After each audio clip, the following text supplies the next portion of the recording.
राम राम जय राजा राम, राम राम जय सीता राम, राम राम जय राजा राम, राम राम जय सीता राम, राम राम जय राजा राम, राम राम जय सीता राम। श्री रामचरितमानस बालकांड दोहा 267 से आगे। खर भरु देखी बिकलपुर नारी, सब मिली देहि महीपन गारी। तेहि अवसर सुनि शिव धनु भंगा, आयऊ भृगुकुल कमल पतंगा।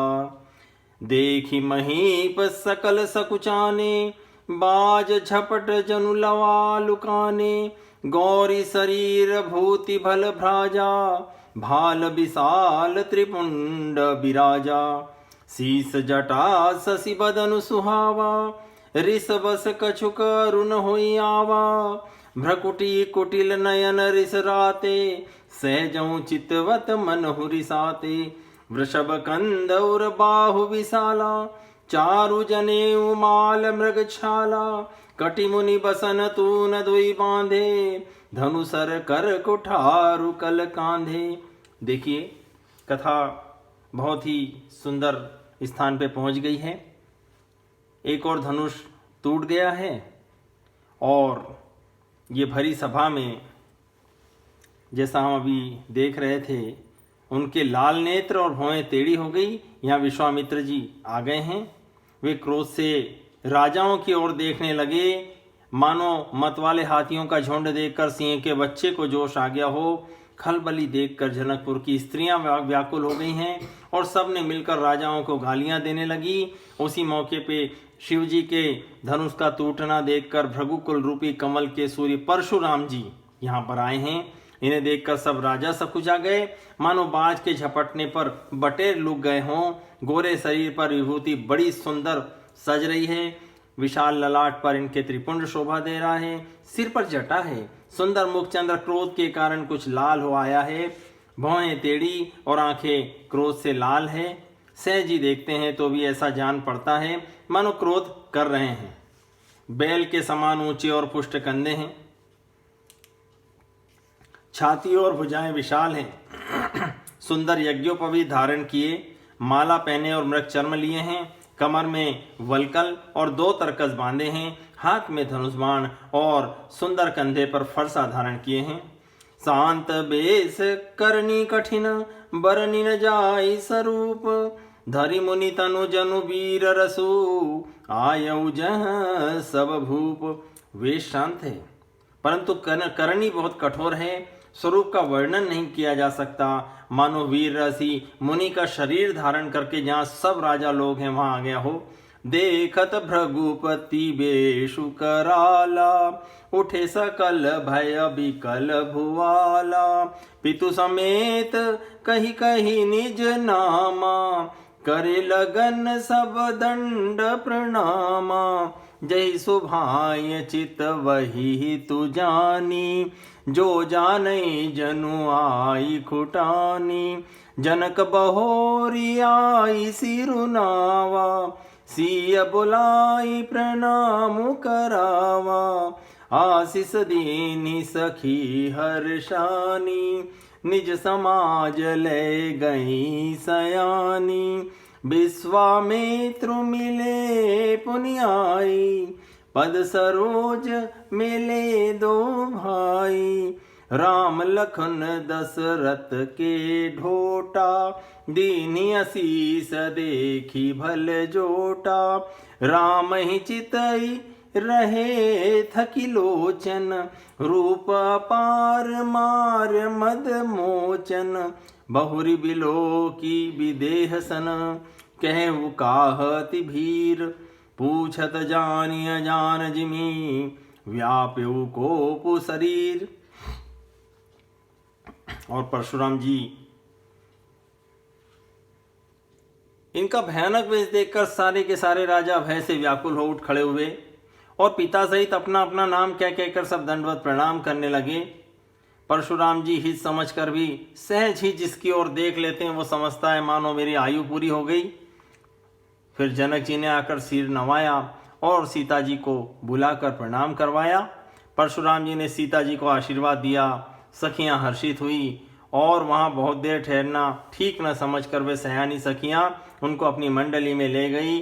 फिर विश्वामित्र जी आकर मिले और उन्होंने दोनों भाइयों को परशुराम जी के चरण कमलों पर गिराया। विश्वामित्र जी ने कहा, ये राम और लक्ष्मण राजा दशरथ के पुत्र हैं। उनकी सुंदर जोड़ी देखकर परशुराम जी ने आशीर्वाद दिया। कामदेव के भी मत को छुड़ाने वाले श्री रामचंद्र जी के अपार रूप को देखकर उनके नेत्र थकित हो रहे। फिर सब देखकर जानते हुए भी अनजान की तरह जनक जी से पूछते हैं कि कहो, यह बड़ी भारी भीड़ कैसी है? उनके शरीर में क्रोध छा गया।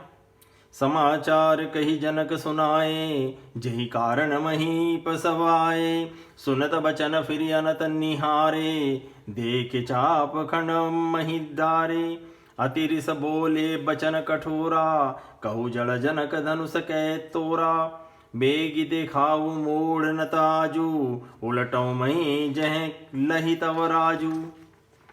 अति डरो तरु दे तु नृप नाही, कुटिल भूप हर्षे मन माही। सुर मुनि नाग नगर नर नारी, सोचई सकल त्रास उर भारी। मन पछताति सीय महतारी, विधि अब संवरी बात बिगारी। भृगुपति कर सुभाव सुनि सीता, अरध निमेष कलप सम बीता। सभय बिलो के जानि सब, जानि जान की भीरु। हृदयन हर्ष विषाद कछु, बोले श्री रघुवीरु। और अनजान की तरह परशुराम जी ने पूछा, अरे राजा ये बताओ, ये भारी भीड़ कैसी है? उनके शरीर में क्रोध छा गया, जिस कारण सब राजा आए थे। राजा जनक ने वे सब समाचार कह सुनाए। जनक के वचन सुनकर परशुराम जी ने फिरकर दूसरी ओर देखा तो धनुष के टुकड़े टुकड़े पृथ्वी पर पड़े हुए दिखाई दिए।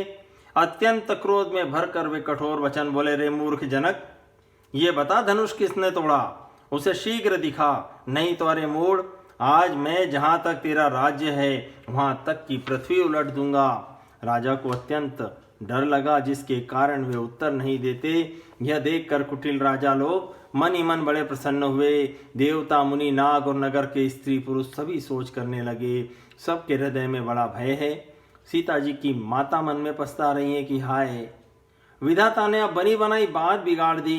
परशुराम जी का स्वभाव सुनकर सीता जी का आधा क्षण भी कल्प के समान बीतने लगा।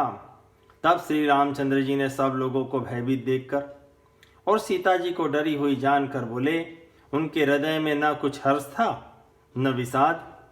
दोहा 270 मास पारायण 9वां विश्राम। नाथ शंभुधनु भंज निहारा, होई केउ एक दास तुम्हारा।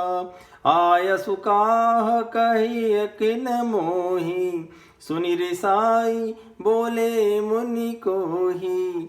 सेवक सो जो करे सेवकाई, हरि करनी करी करी अलराई। सुनहु राम जय शिव धनु तोरा, सहस बाहु सम सो रिपु मोरा। सो बिलगाऊ बिहाई समाजा, नत मारे जय हहि सब राजा। सुनि मुनि वचन लखन मुस्काने, बोले पर सुधरहि अपमाने। बहुधनु ही तोरी लरिकाई, कबहु न सिरिस कीन्हि गोसाई। एहि धनु पर ममता के ही हेतु, सुनि रिसाई कह भृग कुल केतु। रैनप बालक काल बस, बोलत तो ही न संभार। धनु ही समाति पुरारी धनु, विदित सकल संसार। हे नाथ, शिव जी के धनुष को तोड़ने वाला आपका कोई दास ही होगा। क्या आज्ञा है, मुझसे क्यों नहीं कहते? यह सुनकर क्रोधी मुनि रिसाकर बोले, सेवक वह है जो सेवा का काम करे, शत्रु का काम करके तो लड़ाई ही करनी चाहिए। हे राम, सुनो, जिसने शिव जी के धनुष को तोड़ा है वह सहस्त्र बाहु के समान मेरा शत्रु है। इस समाज को वह छोड़कर अलग हो जाए, नहीं तो सभी राजा मारे जाएंगे। मुनि के वचन सुनकर लक्ष्मण जी मुस्कुराए और परशुराम जी का अपमान करते हुए बोले, हे गोसाई, लड़कपन में तो हमने बहुत सी धनुयां तोड़ डाली, किंतु आपने ऐसा क्रोध कभी नहीं किया। इसी धनुष पर इतनी ममता किस कारण से है? ये सुनकर भृगुवंश की ध्वजा स्वरूप परशुराम जी कुपित होकर कहने लगे, अरे राजपुत्र, काल के वश होने से तुझे बोलने का कुछ होश नहीं है। सारे संसार में विख्यात शिव जी का यह धनुष क्या धनु ही के समान है? लखन कहा हंसी हमरे जाना, सुनहु देव सब धनुष समाना। का छति लाभ जून धनु तोरे, देखा राम नयन के भूरे। छुअत टूट रघुपति हु न दोसु, मुनि बिनु काज करिय कतरोसु। बोले चितई परसु के ओरा, रे सठ सुनहि सुभाउ न मोरा। बालक बोली बधौ नहीं तोही, केवल मुनि जड़ जानहि मोही। बाल ब्रह्मचारी अति कोही, विश्व विदित क्षत्रिय कुलद्रोही। भुजबल भूमि भूप बिनु कीन्ही, विपुल बार मई देवन दीन्ही।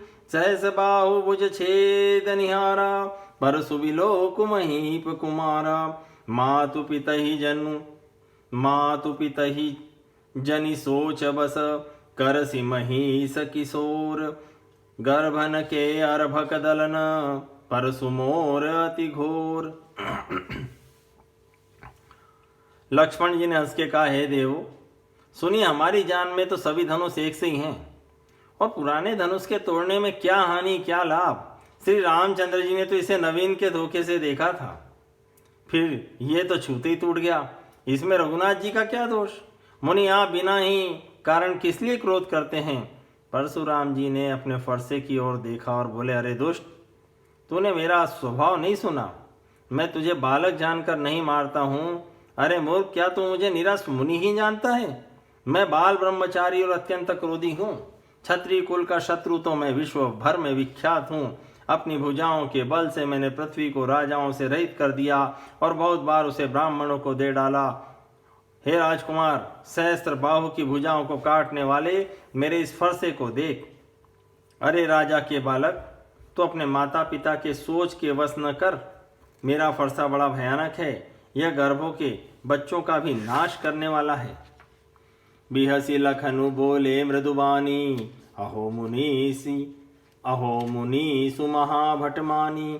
पुनि पुनि मोहि देखाव कुठारू, चहत उड़ावन फूकी पहारू।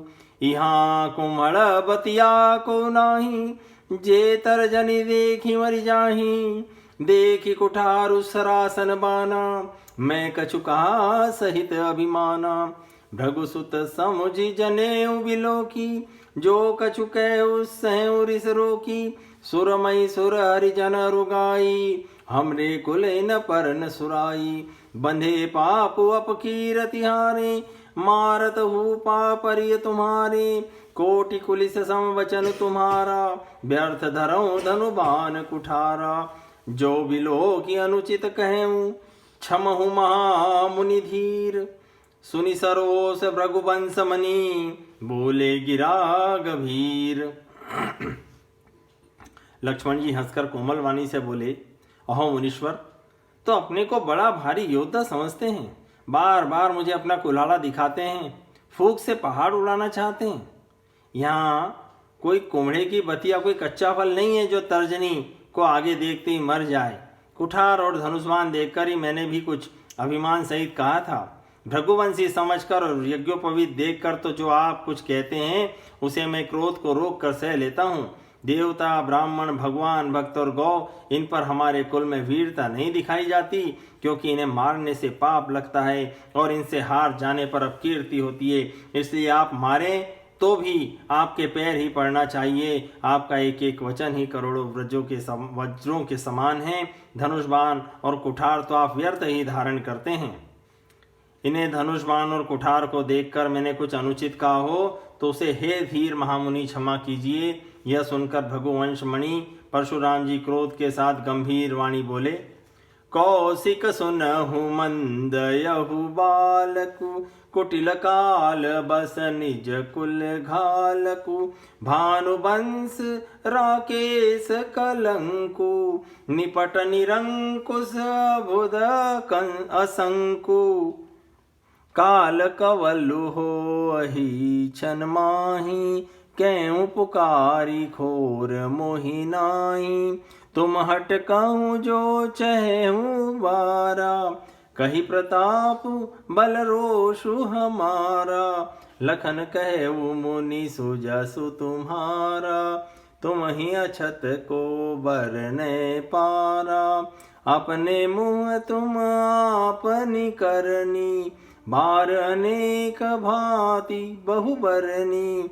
नहीं संतोषु तपुनि कछु कहु, जानि रिस रोकी दुसह दुख सहु।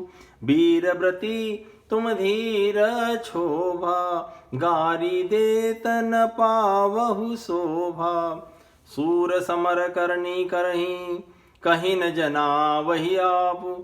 विद्यमान रन पाई रिपु, कायर कथहि प्रतापु। हे विश्वामित्र, सुनो, यह बालक बड़ा कुबुद्धि और कुटिल है। काल के वश होकर यह अपने कुल का घातक बन रहा है। यह सूर्यवंश रूपी पूर्ण चंद्र का कलंक है। बिल्कुल उद्दंड, मूर्ख और निडर है। अभी क्षण भर में यह काल का ग्रास हो जाएगा। मैं पुकार कर कह देता हूँ, फिर मुझे दोष नहीं है। यदि तुम इसे बचाना चाहते हो तो हमारा प्रताप, बल और क्रोध बतलाकर इसे मना कर दो। लक्ष्मण जी ने कहा, हे मुनि, आपका सुयश आपके रहते दूसरा कौन वर्णन कर सकता है। आपने अपने ही मुंह से अपनी करनी को अनेकों बार बहुत प्रकार से वर्णन किया है, और इतने पर भी जब संतोष न हुआ तो फिर कुछ कह डालिए। क्रोध रोककर असह्य दुख मत कर सहिए। आप वीरता का व्रत धारण करने वाले, धैर्यवान और क्षोभ रहित हैं। गाली देते शोभा नहीं पाते। शूरवीर तो युद्ध में अपनी करनी का कार्य करते हैं, अब बता करके, बोल करके अपने को नहीं जताते। शत्रु को युद्ध में उपस्थित पाकर कायर ही अपने प्रताप की डींगे मारा करते हैं। तुम तो कालु हाक जनु लावा, बार बार मोहि लागी बुलावा। सुनत लखन के वचन कठोरा, पर सुधारि धरेउ कर दो घोरा। अब जनि देई दोष मोहि लोगु, कटुबादी बालक बध जोगु। बाल बिलो की बहुत में बाँचा, अब यह मर निहार भासाचा। कौशिक कहा क्षमी अपराधु, बाल दोष गुण गनहीन साधु। खर कुठार में करुण कोही, आगे अपराधी गुरुद्रोही। उत्तर देत छोड़ो बिन मारे, केवल कौशिक सील तुम्हारे। न तई काटि कुठार कठोरे, गुरहि उरिन हो तेऊ श्रम धोरे।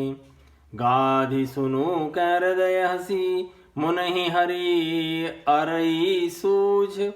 अयमय खांड नौख मैं, अजहु न बूझ बूझ।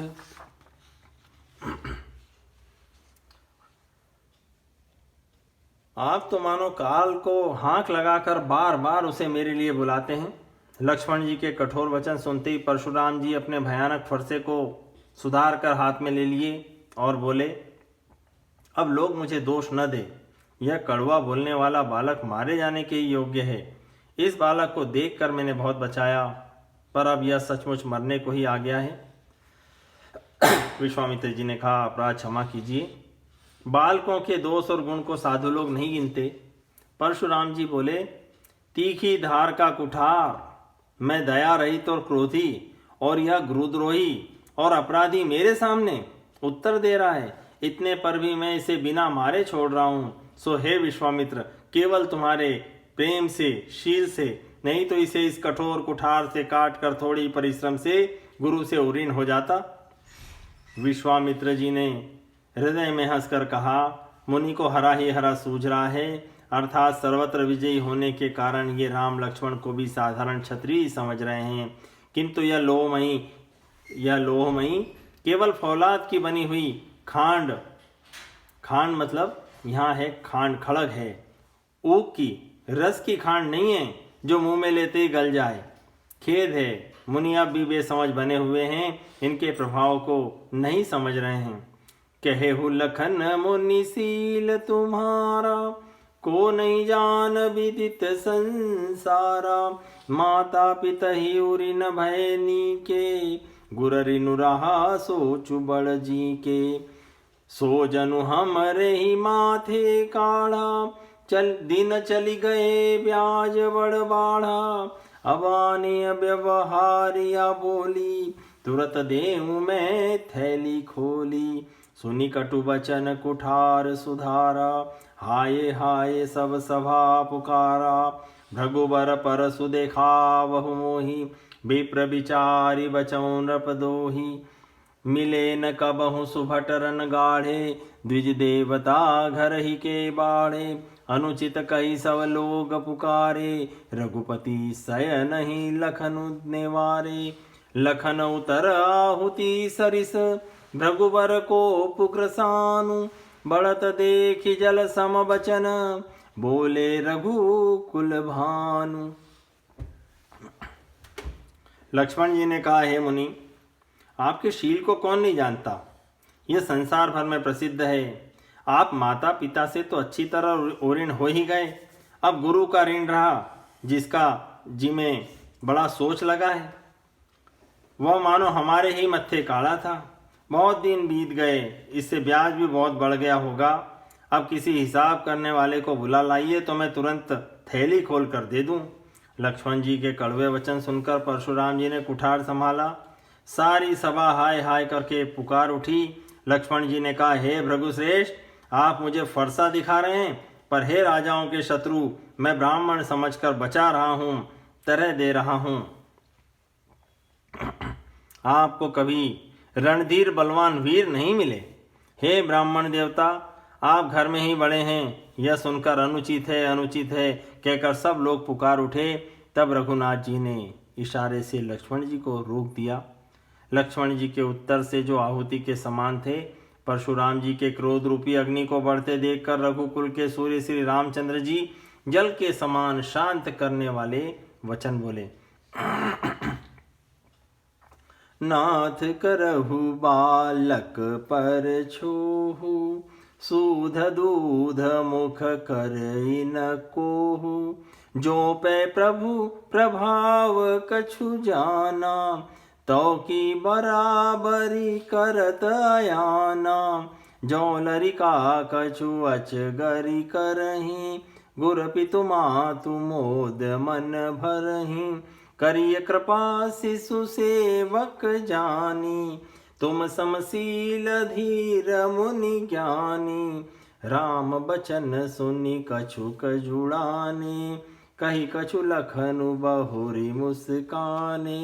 हसत देखी नख शिखर सव्यापी, ग्राम तोर भ्राता बड़ पापी। गौर शरीर श्याम मन माही, कालकूट मुख पय मुख नाही। सहज टेढ़ अनुहरई न तोही, नीचु मीचु सम देख न मोही।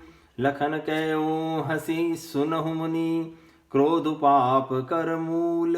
जय बस जनानुचित करही, चरहि विश्व प्रतिकूल।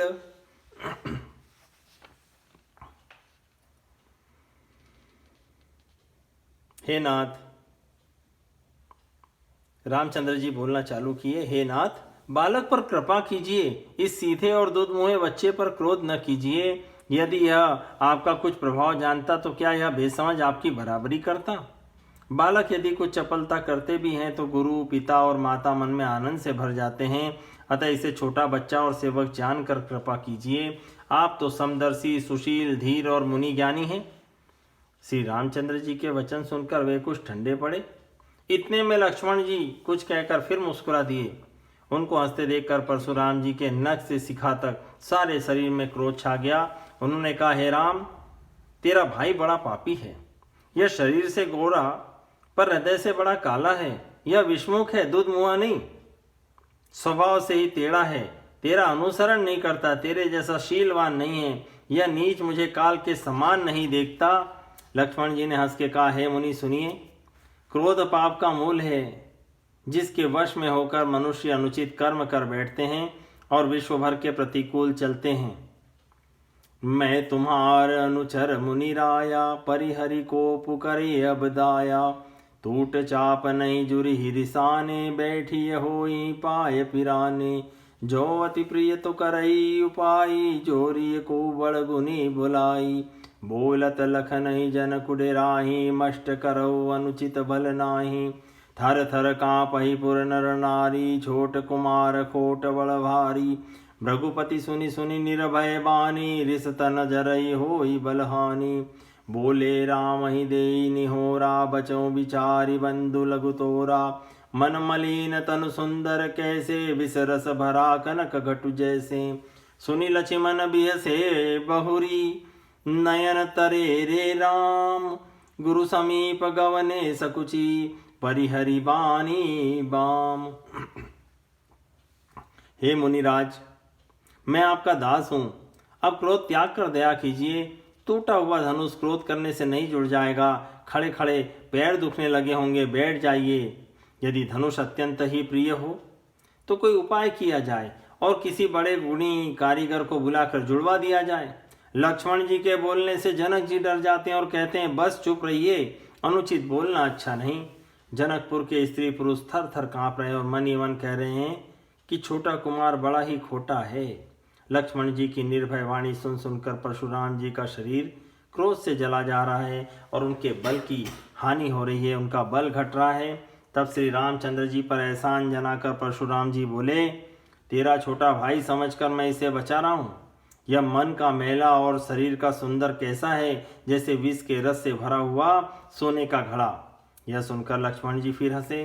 तब श्री रामचंद्र जी ने तिरछी नजर से उनकी ओर देखा, जिससे लक्ष्मण जी सकुचाकर विपरीत बोलना छोड़कर गुरु जी के पास चले गए। श्री रामचंद्र जी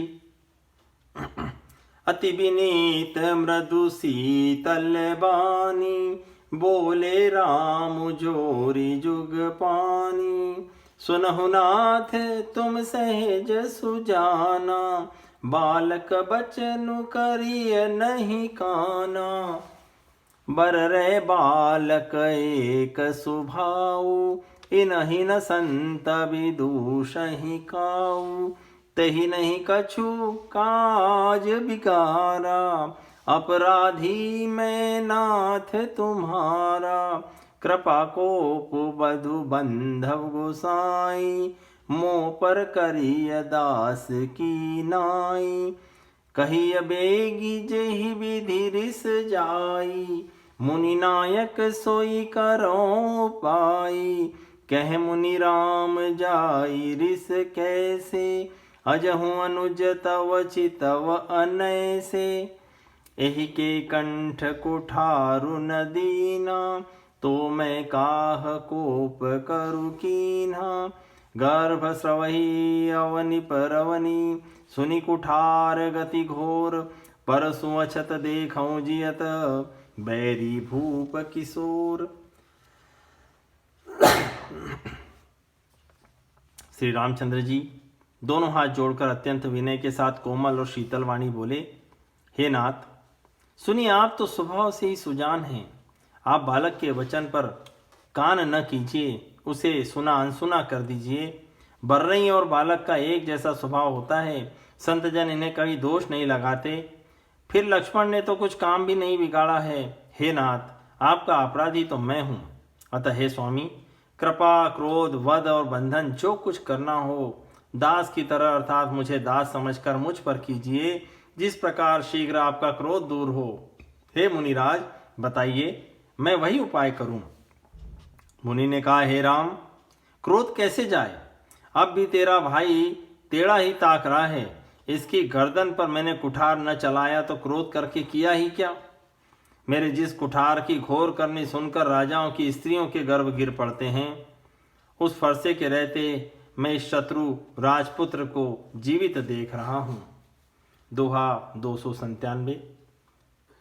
राम राम जय राजा राम, राम राम जय सीता राम। राम राम जय राजा राम, राम राम जय सीता राम। राम राम जय राजा राम, राम राम जय सीता राम। ओ